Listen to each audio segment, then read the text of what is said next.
Super star Rajinikanth గారి నుండి వస్తున్న లేటెస్ట్ మూవీ వెట్టయాన్. క్యాప్షన్ వచ్చేసరికి ది హంటర్. ఈ నెల 10వ తారీఖున రిలీజ్ కాబోతున్న ఈ సినిమా నుండి రీసెంట్గా ట్రైలర్ను రిలీజ్ చేశారు. మరి ఆ ట్రైలర్ ఎలా ఉందో తెలుసుకునే ముందు కొత్తగా మన ఛానల్ని వాచ్ చేస్తున్న వాళ్ళు ఎవరైనా ఉంటే ప్లీజ్ గైస్ లైక్ చేయండి, షేర్ చేయండి అండ్ సబ్స్క్రైబ్ చేసుకొని పక్కన ఉన్న బెల్ ఐకాన్ని క్లిక్ చేసుకొని ఆన్లో పెట్టుకోండి ఫ్రెండ్స్. ప్లీజ్.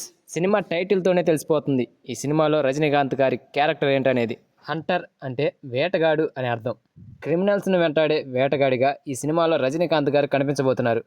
ఇక ట్రైలర్లో గమనించిన విషయం ఏమిటంటే, ఒక అమ్మాయి హత్య కేసులో నిందితుడిని అరెస్ట్ చేయాలంటూ ప్రజల నినాదాలతో ఈ ట్రైలర్ స్టార్ట్ అయింది. దీంతో పోలీసులు రంగంలోకి దిగటం, ఆ నిందితుడిని పోలీసులు పట్టుకోలేకపోవడం ఇవన్నీ కనిపిస్తూ ఉంటాయి ఈ ట్రైలర్లో.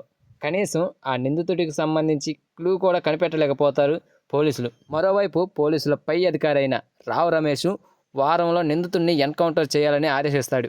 ఇక అప్పుడే ఎన్కౌంటర్ స్పెషలిస్ట్గా మన రజనీకాంత్ గారు ఎంట్రీ ఇస్తారు. అక్కడ ఒక డైలాగ్ ఉంటుంది. ఆ డైలాగ్ చాలా బాగుంటుంది.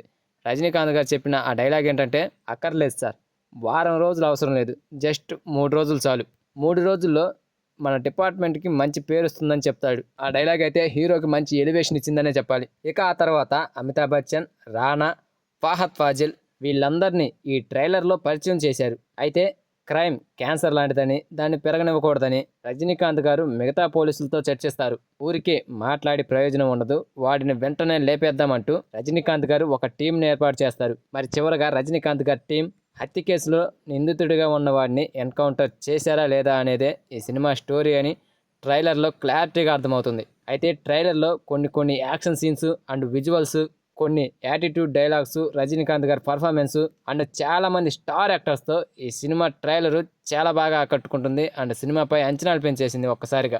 ఇక దీనికి తోడు అనిరుద్ధ్ అందించిన బీజిఎం అయితే అదిరిపోయింది. ఇక డైరెక్టర్ జ్ఞాన్వేల్ మార్కు ఈ సినిమాలో కనిపిస్తుంది. సో మొత్తానికి ఈ సినిమాతో మరోసారి మంచి హిట్ అందుకునేలా కనిపిస్తున్నారు రజనీకాంత్ గారు. మరి అక్టోబర్ 10న రిలీజ్ కాబోయే ఈ సినిమా ఎలాంటి రిజల్ట్ అందుకుంటుందో చూడాలి. సో ఫ్రెండ్స్, ఈ సినిమా కోసం మీలో ఎంతమంది ఎదురు చూస్తున్నారో కామెంట్ చేయండి ఫ్రెండ్స్. అలాగే ఈ వీడియో కనుక నచ్చితే ప్లీజ్ గైస్ లైక్ చేయండి, షేర్ చేయండి అండ్ సబ్స్క్రైబ్ చేసుకొని పక్కన ఉన్న బెల్ ఐకాన్ని క్లిక్ చేసుకొని ఆన్లో పెట్టుకోండి ఫ్రెండ్స్. ప్లీజ్.